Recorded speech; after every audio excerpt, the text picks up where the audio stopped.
EcoWave започна като бранд за продукти, добри формули, по-щадящо пране и по-чист дом. И това работеше. Хората перат, мислят и продължават напред. Проблемът е, че светът не свършва в банята или в кухнята. Всичко, което изливаме от дома, излиза навън. Водата не изчезва, тя отива в реките. А там положението, за съжаление, е просто грозно.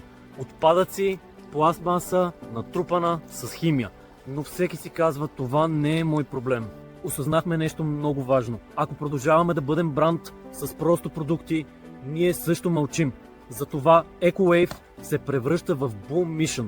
Нещо много дълбоко с кауза. Променя се решението да не стоим отстрани. Boom Mission е преход от ползвам и забравям към ползвам и поемам отговорност. Нашата кауза е ясна: да работим за по-чиста вода, да чистим реки и да показваме действия, не лозунги. Не твърдим, че сме го направили. Твърдим, че започваме и няма да мълчим. EcoWave беше удобното начало. Boom Mission е моментът, в който спираме да сме безразлични. Ако вече купуваш нашите продукти, продължи както до сега. Сега просто знаеш, че за тях стои много по-голяма мисия. Влез в сайта, виж как подготвяме прехода и направи своя избор за дома си и за водата извън него.